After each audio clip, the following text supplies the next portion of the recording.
Legends of Iron. I'm John Anderson. Meet my co-hosts, Nick Best and Akeem Williams. We're going to have some amazing guests on the show.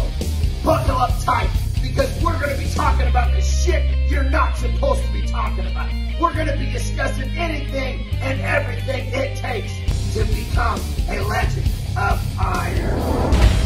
Legends of Iron is brought to you by Muscle Mints. Muscle Mints is the creator of Carnivore Pure Beef Protein Icing.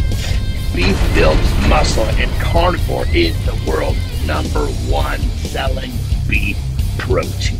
Welcome to another edition of Legends of Iron. I'm John Anderson. With me, always my partners in crime, Nick Best, who is here. Akeem Williams, who actually is unable to attend because he is in prep for a show right now. But we have got an amazing show. We've got a killer guest for you here today.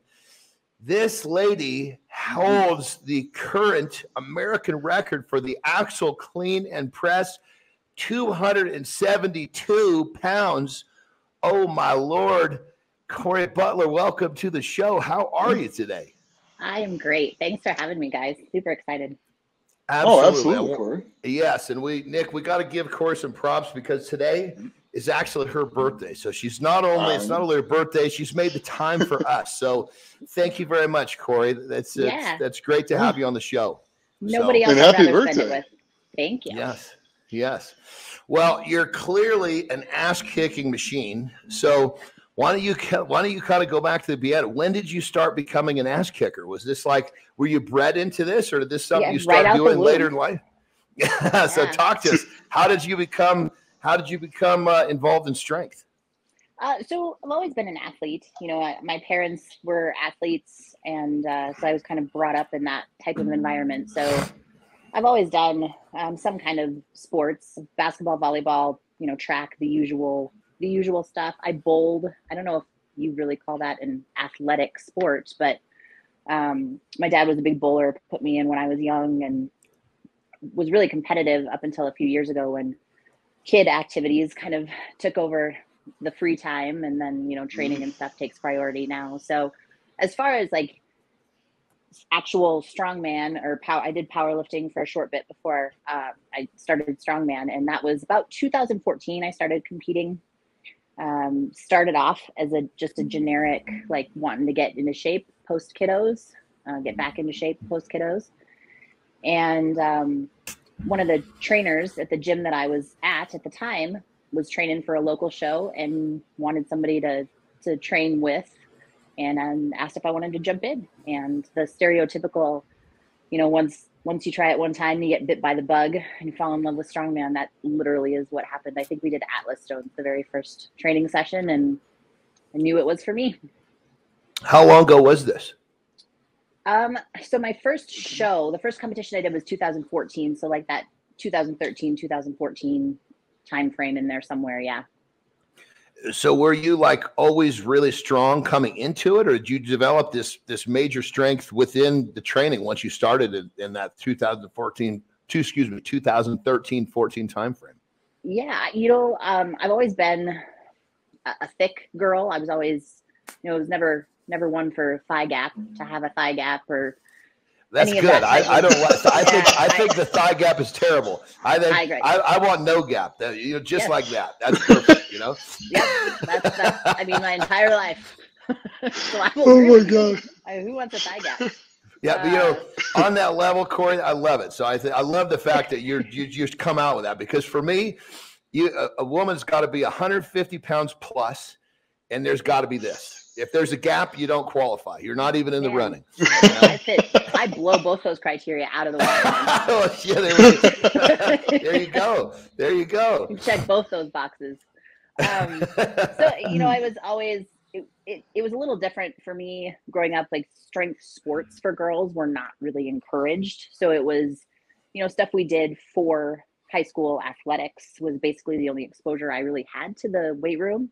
Even in like PE classes, there wasn't a weights training like there is now, where they expose you to those type of things.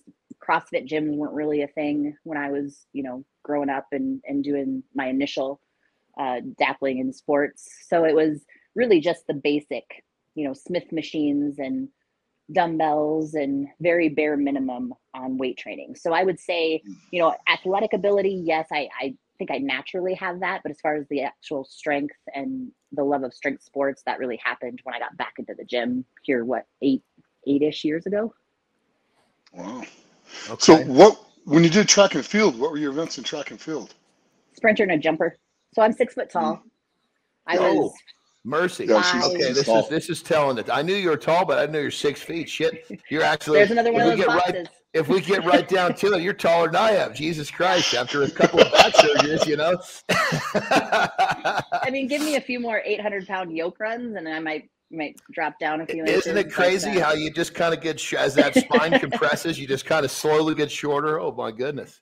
Yeah. So I was sprinter, hurdles, jumper, triple jump, long jump, and I fizzled out of that pretty early in high school, just because running is definitely not my thing.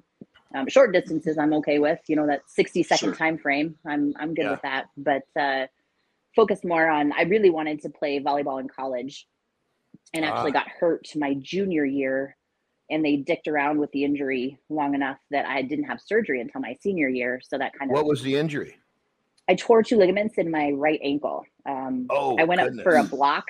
I went up for a block in the middle, and the gal that was hitting came under the net, stepped under the net, and I stepped on her foot and rolled my ankle to the outside. And it tore both those ligaments and on the outside of your ankle. Yeah, they tried to. They're slow to heal, man. You're better off to break a bone. Yeah, and they told me that, but then they tried to rehab it. They put me in a boot for 6 or 8 weeks and tried to do PT, and it just wasn't getting any better. And parents finally took me to get a second opinion, and they ended up doing surgery. But that was, that was almost a year later. So that put me out of basketball and volleyball for my senior year. Yeah. That's a bummer, because that's that window you need, Yeah, exactly. Yeah. Yeah, and then if you graduate, you're not going to go back to school for another year to make up a redshirt year because of injury. Yeah. You finish school, you finish school. Yeah, and I live in a pretty small area. I live in South Dakota. We're about 80,000 people total population. So it's not like, I'm in a big metro area where scouts are looking and there's a lot of college opportunities. I mean, you really have to go and find those. And I had been to some camps in the Denver area and a couple in Arizona, but it's not like I had, offers knocking down my door in the first place. So you take that into account with the fact that, I didn't play my full senior year and even part of my junior year. And that pretty much squashed those dreams pretty quick. Well, it sounds like the good thing is you found strongman. It was later in your life, but you found that, they found that passion. And it is, I mean, just like when you're young, you love to play those sports. And then as an adult, so many people lose touch with that, never find it again. But you found that again. And so to kind of obviously talk to us a little bit through your strength career. It's exciting stuff. Yeah, I really, it's been amazing. It's become, it's like I said, it started off as very generic, just trying to get back into shape and kind of not be hating my post baby body. But it really has become, my outlet and my stress relief. And, as you guys know, there's those certain days where you don't have the motivation, but they are certainly outnumbered by the days where you need to go in and you need to push the weight around and move just to keep your sanity. So it's really become that for me. I started competing, like I said, 2014, I think was my first show. I won a local show the following year, which qualified me for nationals. It was actually a Strongman Corp sanctioned show.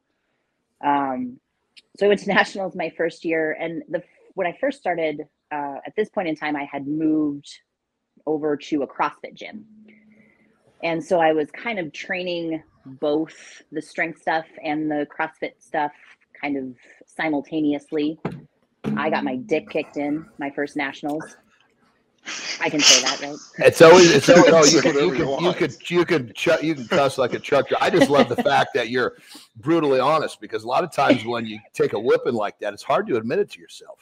Yeah, and but those whippings are the best things that ever happened to you. Isn't that right? Absolutely. It's probably the best thing.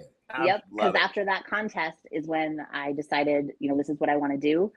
I got a coach, and started just focusing on, or mostly on, the strongman side of things and the static strength and the those strongman specific components and kind of backed off. I still do some of the CrossFit-esque type stuff for conditioning purposes and whatnot, but for the most part went and just focused purely on strongman, and qualified the following year, placed 3rd or 4th, I think, at nationals, which earned me a spot at the Arnold Amateur. There we go. And at the time I was competing as a middleweight. When I went to the Arnold Amateur, I missed my weight cut. My body froze at 183. I had spent 8 hours in the freaking sauna and spitting. Oh, goodness. It was a terrible experience. And so I had to decide at that point, Dion Masters and I had a conversation. She's like, well, you're here. She's like, you can pull out because you missed your cut, or you can go up and compete in the open class, heavyweight class. I'm like, yeah, sure, why not? Let's throw. I'd not thrown those weights all that around preparation. Before. All that preparation, exactly. You might as well do something, Yeah. So I attempted to reload, which when I got my IV, I've never seen, my blood was almost black and the consistency of molasses. It was. Oh my God. I was in rough shape. But ended up competing with the big girls, and after 2 days of the preliminary events, I was in 1st place. Oh wow. That's awesome. Yeah. Going from kind of tough shape to leading the pack. There we go. Literally, it was you know what? Bite the pillow, honey. We're going in dry. I can't. This is the kind of female guest we like to have on the show. Keep it rolling, baby. That's what it's all about.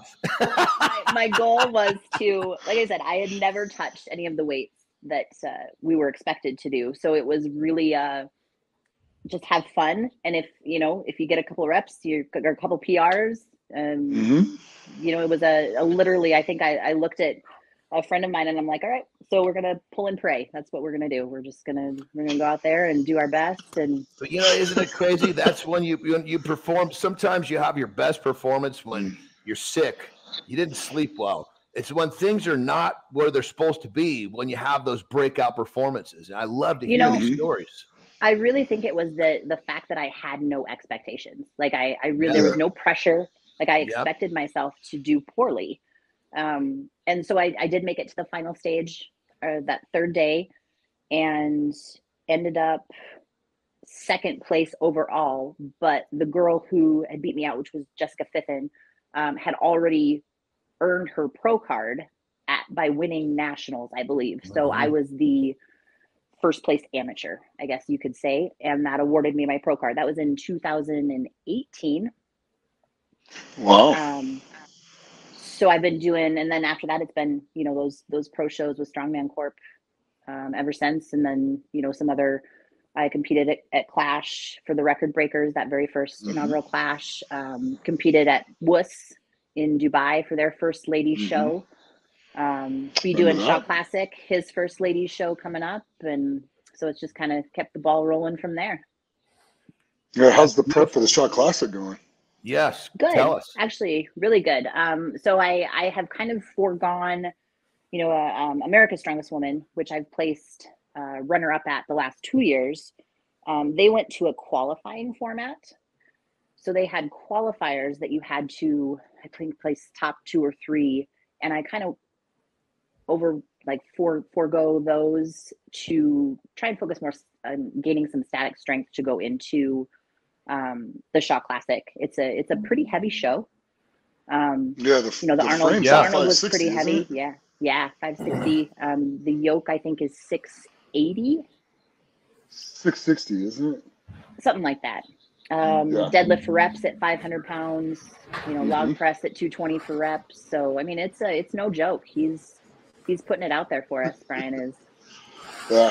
Oh. How do you feel in your preparation? Pretty good. It's going really well. It's always a struggle. I've got a 12-year-old son who's, elbow deep in baseball right now. So it's always a struggle to try and coordinate times of there's often nights like tonight, I'll get off work and go to the gym for an hour and a half drop him at practice, go back to the gym for an hour and a half while he's at practice, and then go back and pick him up. So trying to schedule those times is always a bit of a balance, but luckily my coach, understands that and works really well with programming for me, and knowing that there might be, like this week he had tournament games Tuesday, Wednesday. So I had to take those nights off. And then, so it's a Monday and then boom, boom, boom, Thursday, Friday, Saturday situation for training. So we get it done. It's all how you prioritize it and how much you want it, right? That's exactly right. That's exactly right. So tell us about your experience of breaking the American record with the Axel Clean and Press. Oh, that was a pretty cool experience. So very last minute, I think it was like a week before, maybe something like that, Melissa Peacock from Canada, she decided she was going to jump in and go for the record as well. So it actually ended up being quite the battle because we went back and forth. You guys did. Yeah, we both actually broke the world record, I think, first at 268. Yep. And then we both went up to 272 and hit that. And then it was literally just you go, I go. We each held the record for about 5-10 minutes apiece, and then we did it again. And then Mel ended up hitting 275. I was not able. I cleaned it twice. I got the PR and the world record there as far as I'm concerned, but she was able to. She's got an awesome split jerk and put that baby right over her head and held it, and ended up taking the world record outright. But because she is a Canadian, that still gave me the open or heavyweight. I guess I'm not sure what exactly the classification is. American record at 272. Yes. Nick, you were actually judging, correct? I was one of the judges there. I wasn't judging their event on that day, but I was there judging, yes. Yeah. So I watched the whole thing. So, yeah. It was amazing. Yeah, I was going to say, you tell it from the outside looking in, because obviously it must have been pretty awesome to see those records going back and forth. It was unbelievable because both of them were just yanking the thing off the ground, and then they get it to shoulder, and you're just like, you look at it and like, that's 272. They both just cleaned 272 up to the shoulders, and then they both go right overhead with it. And you're just sitting here going, oh my God, I got that in the Masters competition here coming up for reps. And I'm like, you guys are doing it. You're just like, wow. So it was really impressive, and it was exciting to see, and it was fun to watch the battle. It really was. I was pretty sure you were going to get the 275 too, but man, it was fun. It was fun to watch. It was an absolute pleasure to watch. I'm looking forward. Guarantee you though. Go ahead. No, I'm looking forward to the Shaw Classic because I'm going to be out there helping and judging, and so I'll probably. I'm not exactly sure what Brian's going to have me do yet, but I might be judging you guys, so it should be a lot of fun. Awesome. I look forward to that. Yeah. I'm really looking forward to that competition, but I don't know that I even would have attempted. I mean, you never know, I guess, until you're in the situation, but Mel certainly pushed me harder than I would have pushed myself. And that was the nice thing about, she's a very close friend of mine, and I love her dearly, and can genuinely say that I was super happy when, she hit the 275. It was awesome. But I don't know that I could say I would have pushed myself that far in the same situation alone.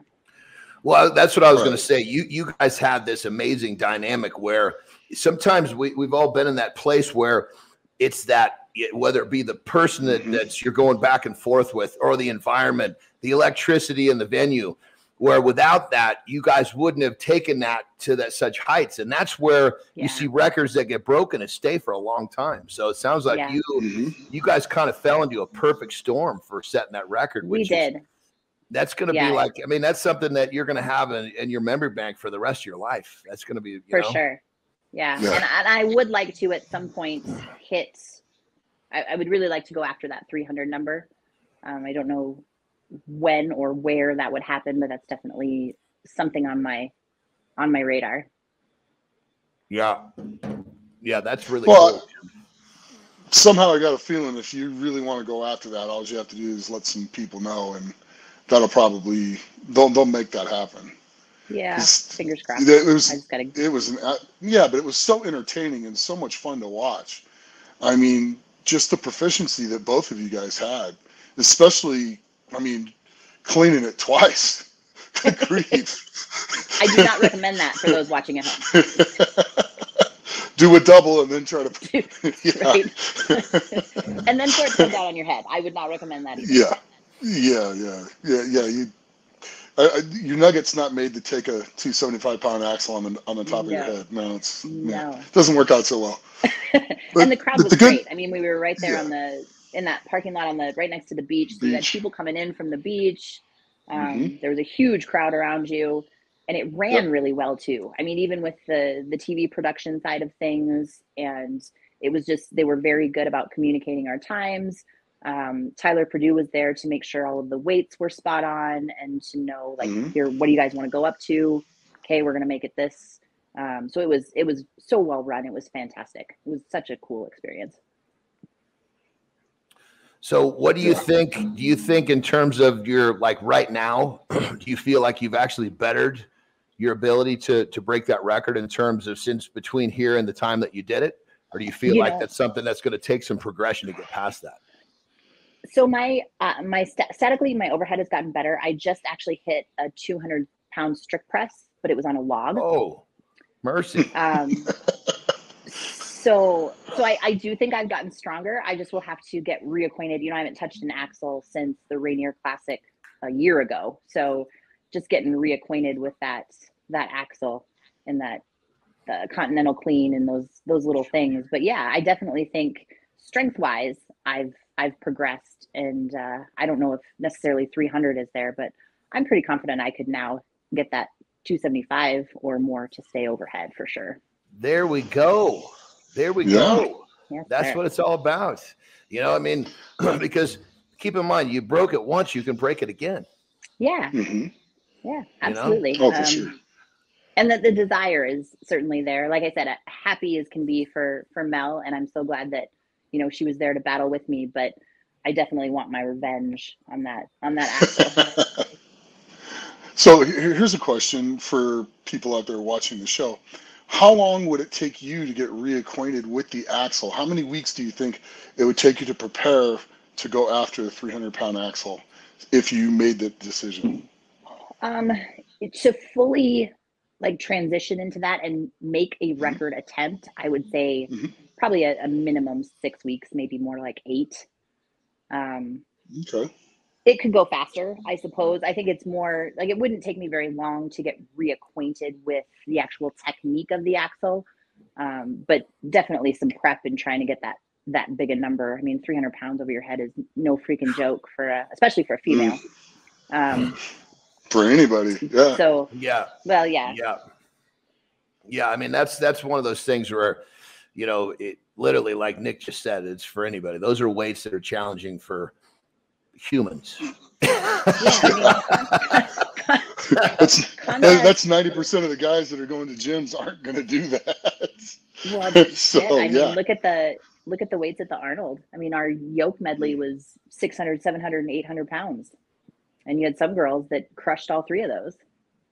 Yeah. So it's just bonkers. It's just bonkers what we're capable of. So talk a little bit about like when you first started to compete. It'd been 7 years ago. The progression in weights that you guys are seeing as females is just, I mean, it's progressions everywhere. But for you guys as females, it's just gone crazy. I mean, some of the stuff that some of the standard weights have gone up so much. I mean, you obviously starting off as in a local competition going into the big time. I mean, talk about how that progression was for you.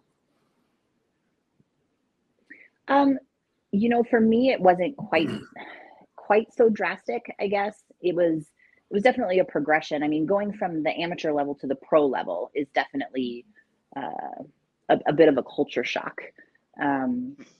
But everybody was very welcoming, you know, as far as like the pro ladies. I was kind of intimidated going in. But my very first contest was America's Strongest Woman in Long Beach, California. And Kristen Rhodes and Brittany Cornelius, you know, were so kind to me. I was there by myself. It just took me under their wing. Made sure I had what I needed. If I had any questions, I had no reservations about asking them. But I think even that show, I want to say we had a log press for reps was at 180, 185.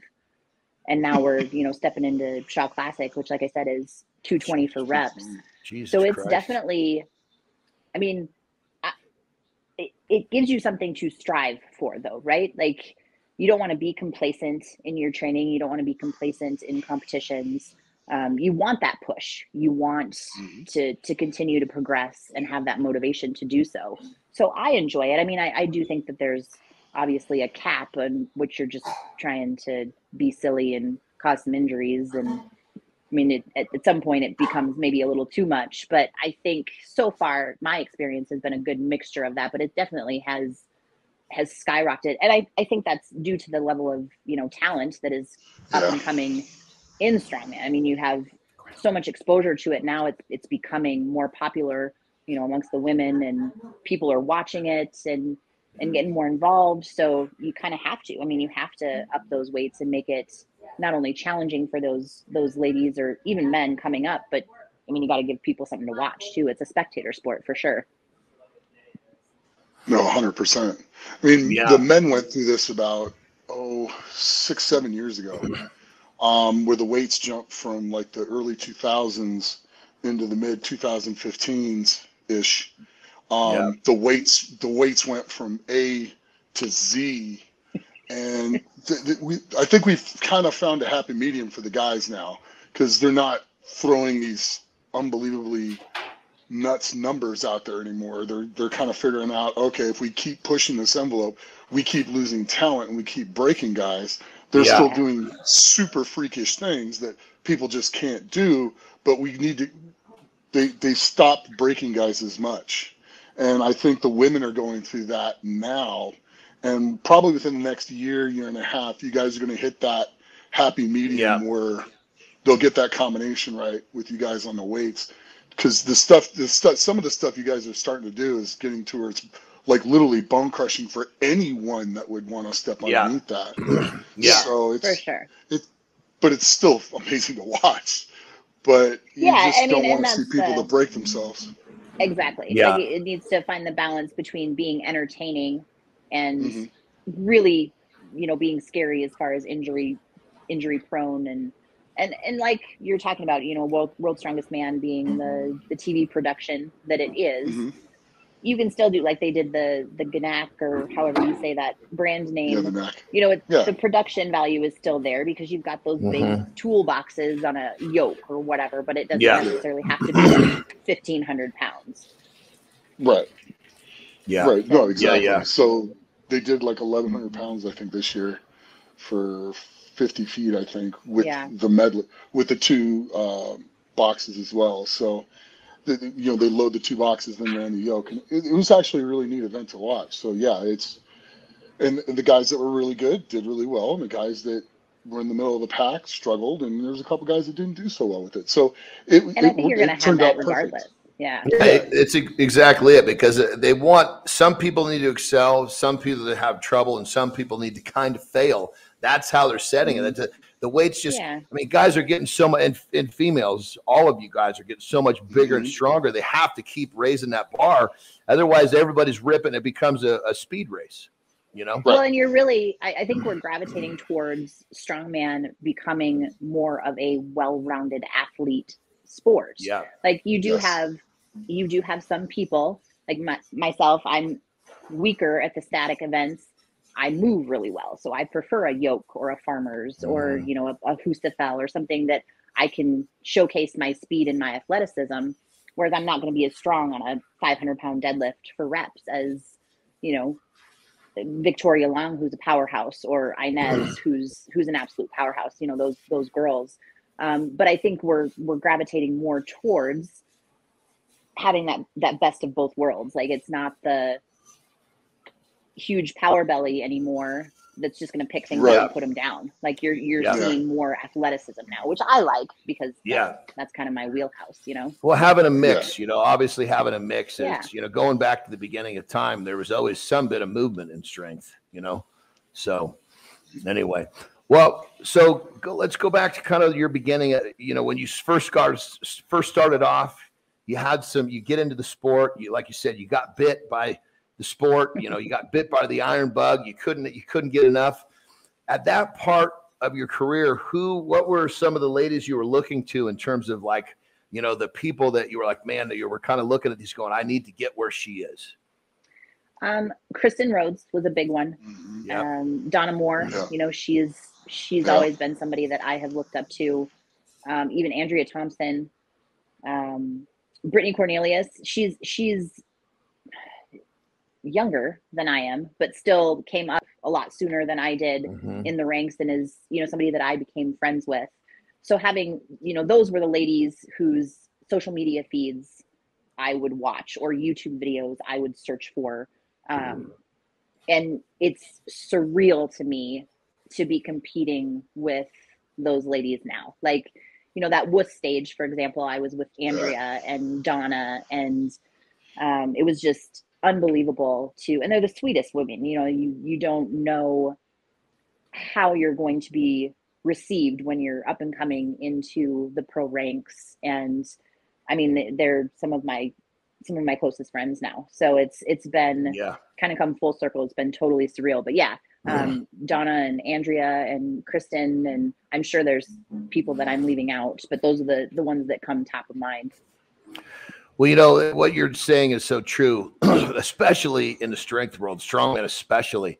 You know, once you earn your stripes to get there, you're very welcomed. Everybody welcomes you with open arms, because let's be honest, it takes work to get there. Nobody just shows up and gets to the highest level.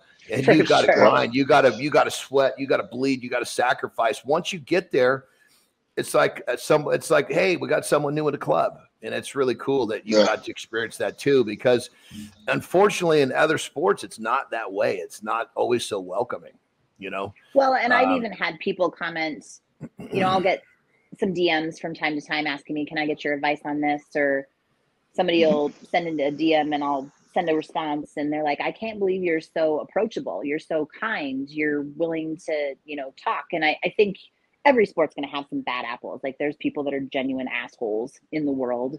And those are the stories that usually get blown up and get all of the attention, and whatever gets a bad rap. But I'm genuinely surprised by the amount of people that seem to be shocked by the fact that I'm willing to talk to amateur athletes or whoever the case might be and offer that feedback. And I just don't, I don't know why you wouldn't. It's helping grow our sport. It's helping, you know, somebody else out that maybe doesn't have the means to spend the money on a coach, or isn't, you know, serious enough to make it. Well, I think you said something really important right there, is that, especially in strongman, anybody that's competed that loves the sport wants to see it succeed. Yeah. So it's a community, it's a family. And that's what makes it so special. You know, like when I came into strongman, I made it to the high level pretty quick. And immediately, guys like, you know, Carl Gillingham and Mark Philippi, they were like my big brothers to me. You're like, hey, you know, you need to change your shoes when you're doing this event. You know, I was kind of showed up and I was just wearing a pair of shoes for everything, pulling a truck in the same sneakers I'm pressing in. They're like, no, you know, you know, I just didn't know any better yet. You know, then going down the road, you know, later in my career, I became a pro bodybuilder. Again, got to the high level very quickly. Oh my God, was it different? There was no hugs, no welcomes, no advice. It was like, even though it's just a very different, you know, backstage. Everybody out for themselves. Yeah. And so, you know, it's really cool that you know, the community of strongman is really unmatched when it comes to the support, and just, it's a big goddamn family. And I mean that in the best way. It really is. You know? So that's really cool. You know, and now the cool part about it is, you know, like you're talking to young up and comers. Well, they're looking at you just like you were looking at the people, you know, Kristen Rhodes when you were coming up. So you're paying it forward, and that's what it's all about, you know? Look, she's got to get rid of a text or something there. So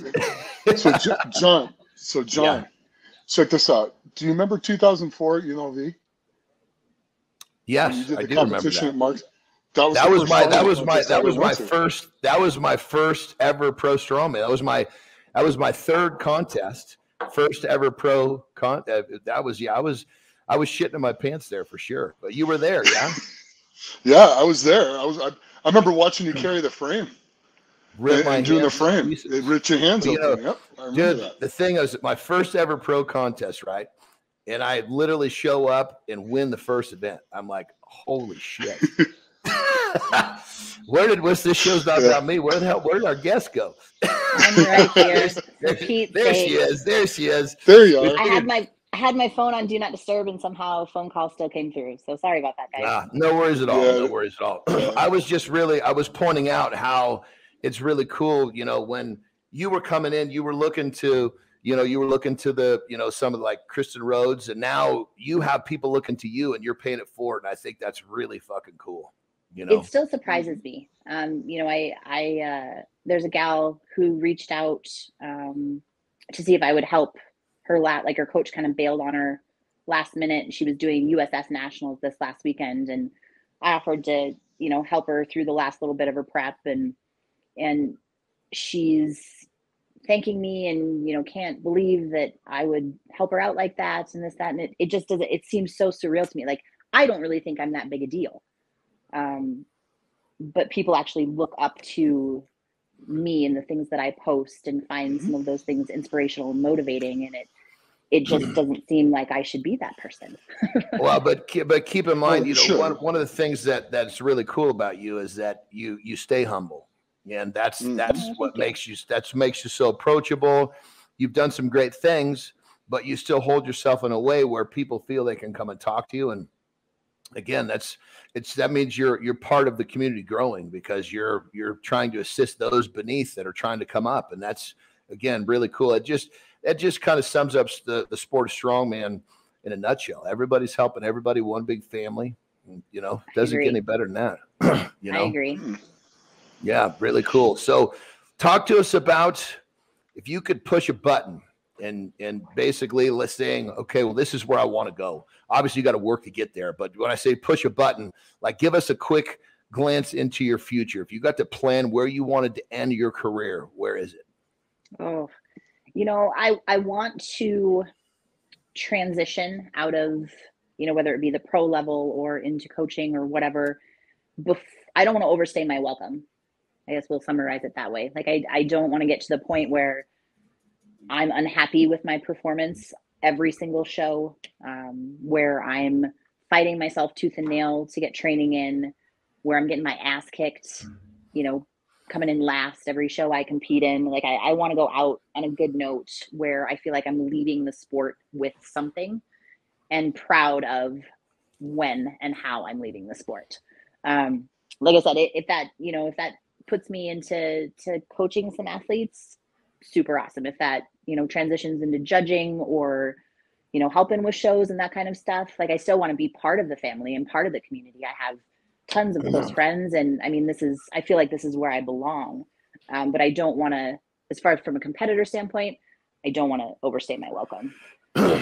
You'll find a lot of happiness in that. I do, I've been gone from strongman a long time, but I do some emceeing and still stay involved, and obviously keep in touch with those that I have great relationships with. And, a little bit of coaching, little involvement goes a long way, because you're still kind of in touch with what you love. And, obviously it's always, just like I said, you're going to find that point when competing has kind of come to a close for you, but you can still continue on with the sport.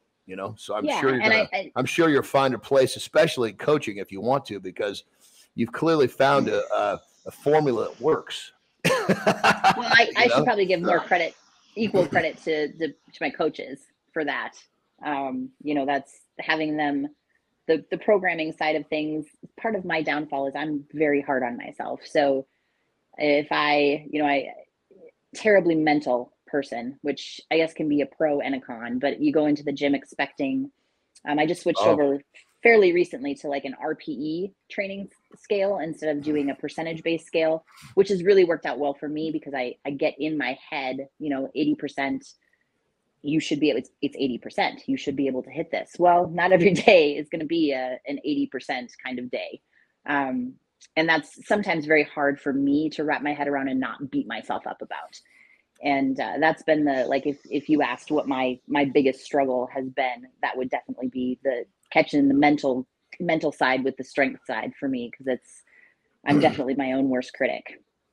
You know, Nick actually says something. He has one little phrase that sums it up so well, and it really just kind of helps you, you know, just kind of helps tie it all together when you don't quite. And really, I'll just say what this phrase is. It's so simple. You got to know your body. Yep. 100%. Because if you know your body, sometimes you realize, you know what? Today this was supposed to happen, but guess what? It ain't happening. Yeah. Yep. Been there. The only day you have to make it happen, regardless of anything, is competition day. That's it. Other than that, if you have it that day, drop the hammer on it. If you don't have it that day, get some good work in. If it's really uncomfortable, take an extra day's rest. Yeah. Who cares if you move everything off one day? The injury that you sustain for pushing through something that you shouldn't have pushed, you could take 6 to 12 weeks. Whereas if you just take an extra day off, there is no loss. Yeah. If you can figure out ways of training that way without getting hurt, longevity over time will be way longer, and then your progression will be better because you're never getting set back with injury.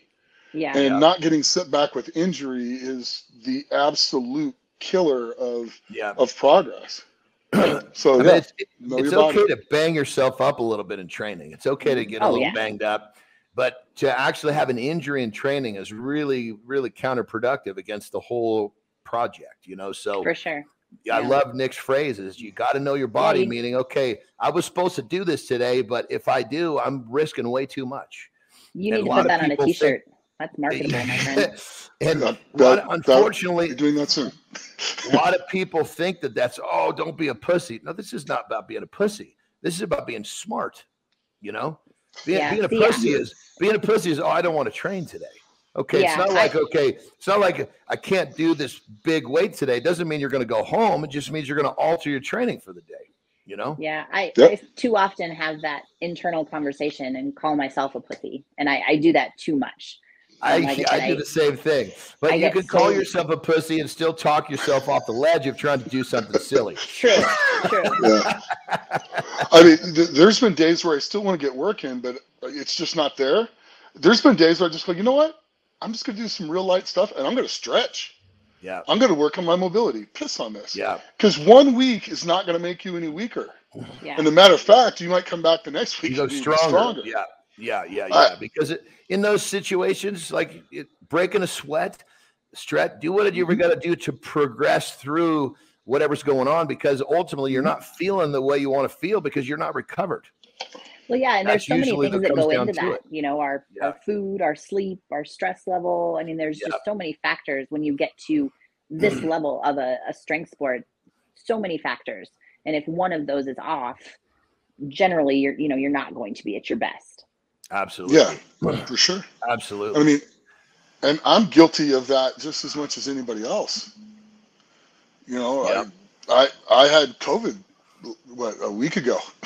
Oh, wow. And so I had it for about 8 days, got over it, eased back into my training, and then I hadn't done bench in like 10 days, came back and, hit 485, and my overheads, I did 4 reps with the overhead that I'm supposed to do at the Masters competition when I'd only done 1 with it before I got sick because you had extra rest. You had that rest. Yeah. I had the rest, and it's like, so I had to COVID was a good thing for you, brother. COVID was a good thing. Shit. Yeah, got my abs coming back out too. Oh, look at there. Is that from all the coughing? I love it. A little bit from the coughing, and then just the fact that I couldn't eat. I dropped about 12 pounds total. Put 4 of it back on already, but so I dropped down to like 301. Well, it just goes to show, even when you're sick, and you're forced to take time off, sometimes that's what the doctor orders. It's a good thing. Yeah. So, I need to be better about that for sure. Yep. That's I like that. I'm gonna have to write that down. Yeah, and that little phrase right there actually helps me too, because thinking to myself, am am I listening or am I just being dumb? Yeah. Yep. I have those internal conversations too. Yeah. You know, sometimes you just need a little better warm up. Okay. I'm warmed up all the way and I'm still not feeling okay. Time to go a different way here, you know? So what advice would you give to the people that come and talk to you and ask for advice and you give? That's wonderful. So give us a blanket piece of advice to all of our listeners out there who are wanting to progress and wanting to get where you are. What piece of advice would you give them? Well, now I'm going to have stuck in my head Nick's advice. Well, you can't use his. You can't use his. I gotta train tonight. I need that in my head. You know, I think in my experience, the consistency is necessary if you really want to make those gains. You know, you can't half-ass training 2 days a week and really expect to get stronger and make an impression on what you're trying to do. I also think you need to have a why. A why is important, whether it be for your health, whether it be for your sanity, you know, whether it can't just be, I want, you know, the big flashy belt or a sword trophy, or, you know, it needs to have some meaning behind it. You need to have that internal motivation to do it and enjoy it. Like that's part of the reason I think I've stuck with strongman and fallen in love with, or stayed in love with strongman, is just because it's that constantly varied, right? You never know. I mean, you know, you're going to go into a show and it's going to be some kind of press and some kind of deadlift and some kind of moving something or other, but it's always different. It could be a sandbag or a keg or an anvil or, you know, a log or an axle or a car. I mean, you just never know. And it's that variation, I think, that helps keep me motivated and enjoying it. And that's a big portion. If I have to fight myself to get into the gym and go, you know, train every day, who's going to want to stick with that? And who's going to be successful at that? That is great advice. So for any of you listening that are trying to compete because you want that trophy to put on your mantle, it's probably the wrong reason. If you're not having fun, you should find something else to do. I really wholeheartedly believe that that's the key to success. Yeah, 100%. That's exactly right. So, okay. So what if we've given you a time machine? You can get in this time machine and you can literally plug in whatever date and time. You can go back in your life and talk to the younger version of yourself, and you can give yourself one piece of advice. What piece of advice do you give yourself? You know, so we could go with the like the therapy answer, which is, you know, I got married really young. And it was a very abusive situation for me. So the go-to answer would be back to that day and tell myself not to marry that asshole or date that asshole to begin with. I think my life, I wouldn't be the glorious person sitting in front of you, because that experience obviously shaped me and molded me into the person I am today. But I think my path would have been a lot different had I not gone down that road. Yeah, maybe maybe a little rougher road to get here than it needed to be, huh? Yes. Yes. So that date pops out. If we want to go the non, you know, sob story,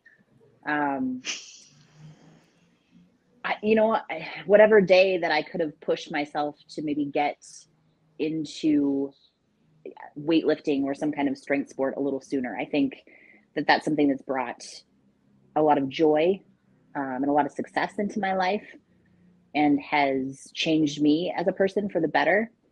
I just wish it would have, like I said, when I was in high school, that wasn't really a thing for women to be in strength sports, whether it be weightlifting or, I really enjoy all aspects of fitness and strength sports. So if it would have been I can't pick out a date, but if there would have been a time there where I would have, you know, somebody could have flipped that switch for me and said, hey, let's push you in this direction. That would have been cool. It would have been cool to find it earlier. Right on. Good stuff. Absolutely. Very good stuff. Yeah. Well, go ahead, Nick. No, I'm right there with her. I wish I would have started strongman a decade, maybe even 12 years before I did. But I'm still very happy and wouldn't change a thing either. So, but yeah, I'm right there with you. I wish I would have started. Well, and you're such a huge influential part of the community still. I mean, imagine that extended out. And he'll remain being that part because sure. Yeah. as you know, I mean, all the guys that, you know, pretty much everybody that we have come on, you know, they, at some point, there's a story about Nick helping them at some period in their career, you know. I've heard a few of those stories. Absolutely.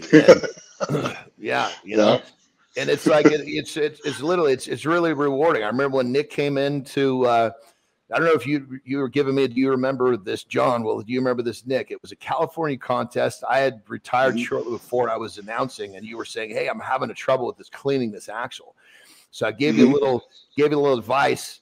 And when you went out to do it, you cracked yourself in the chin because the clean was so much easier. Yeah. So we all pay it forward, you know. But I got to say, Nick is one of those guys, and I say this to him plenty of times. Nick is one of these guys, one of the few people, I shouldn't say few, there are, but he is one of those guys that he just does the right thing. And when someone needs help, it doesn't really come down to anything other than he's going to help them. And that's a quality that we don't see a lot. And especially it's really great to see it in the sport because it's guys like that and people paying it forward that bring the sport closer together and help it grow. So, well, and you don't see enough genuine people, right? Like genuinely kind, genuinely willing to help. Like the person that we see at a show is the same Nick that we're going to get behind the scenes, in my experience. So it's nice to have that genuine, and that's the type of person that I strive to be as well. It's just what you see is what you get. Just a genuine human being. Yeah. You're a lot of fun to hang out with. I mean, it's really a lot of fun, and it's just a pleasure. I mean, you're very down to earth, and you're very down to earth, but an ass kicker at the same time.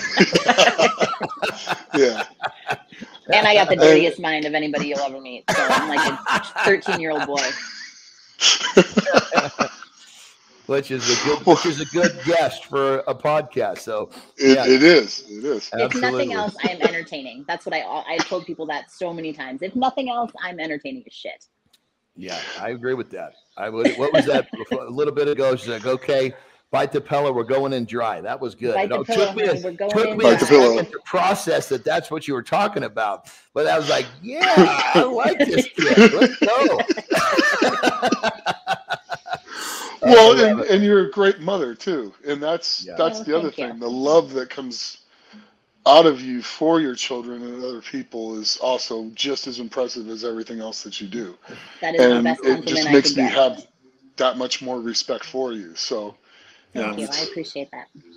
Absolutely, pretty darn cool. They're my world. They are part of my why, for sure. That's it. Well, Corey, we've had you on here for almost an hour. We really appreciate your time, but I got one more question for you before we go. Shoot. So you've made a great impact with what you've done athletically, and obviously you're paying it forward just like those before you did, and it's great to see. But like you said, at some point you're going to kind of step down from competition and obviously do other things. But when all of this is over, when you're not performing anymore, what do you want to be remembered for? Ooh, it's heavy hitters. I think I want to leave my mark on the female side of things specifically. I grew up not having a lot of confidence in the appearance of my body. Like I said, I've always been a thick girl. I've been tall. I'm a redhead. Like I got picked on for a lot of things growing up. And something that's been great about Strongman is gaining that confidence to be strong, to be thick, to be who I am. So I really would like to have that impact on the generation coming up. I think that would help start girls in, it doesn't have to be Strongman. I work with our JV varsity girls hockey team. if I can get those girls out of their shell and get them to be a little more confident on and off the ice, you know, that's something that I really strive for. I want to leave that mark or have that impact. I've been super lucky to be a part of this women's movement that's going on right now. I just want to inspire. Like I want that girl watching YouTube to be like, you know, I've got thick thighs too. I don't have a thigh gap, and that's freaking okay. I'm going to be proud of that. That's right. That's right. Tell them that there's a lot of men out there that will not accept that gap. That'll help. Yeah, I want to dissolve that social norm of what girls should look like. And I just, that's super important to me to have that impact if I can on those upcoming, and even some of them now. I mean, you still see a lot of even older generations that aren't comfortable in their own skin or don't have that confidence. You know, wear the shorts, wear the bikini. I was one that, you know, never wore shorts because of how my legs looked, or, you know, didn't wear a bikini because I've had 2 kids and I've got little extra skin around my midsection. And I'm to the point now, I'm like, fuck that. Like, wear the bikini, wear the cute shorts, do it all. And who gives a shit what the guy at the gas station or the supermarket or, you know, girl in the hair salon says? Screw them. Exactly. Be what you want to be. So that's really the message and the impact that I would like to have now, and, you know, when I'm long out of competing. Well, I got to tell you, it doesn't get any better than that.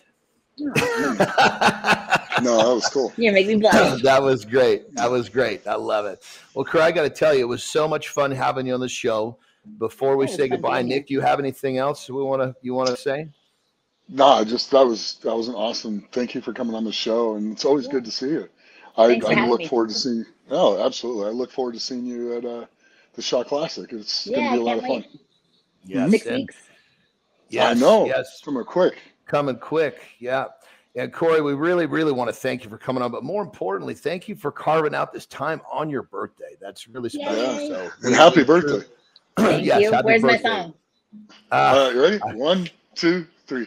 Happy birthday to you. Happy birthday to you. Happy birthday, dear Corey. Happy birthday to you. God damn, Nick. That makes my day. That's like what do they call that? The old barbershop quartet. Jesus Christ, I could hear some harmonizing. Couldn't you hear the harmonizing? I could. It was fantastic. My day. Well, there you have it, everyone. There is another edition of Legends of Iron. We are here always to motivate you and help you become the best version of yourself. And obviously today got a little entertainment as well. And if Corey Butler hasn't said a few things to help you along your way, I don't know who's going to say anything better. So again, we thank you for watching. We thank you for listening. There's another edition of our show. We will see you next time. Legends of Iron is brought to you by Musclemans. It's time to stop around. You want to build some muscle? You want to build some serious muscle? Well, guess what? Beef builds muscle. RTD, carnivore, ready to drink, lactose free, tastes great. You want to build some muscle? You better start eating some beef. Beef up with Carnivore RTD. 40 grams of protein, 0 fat, 0 sugar, 0 lactose. What the are you waiting for? Get yours today.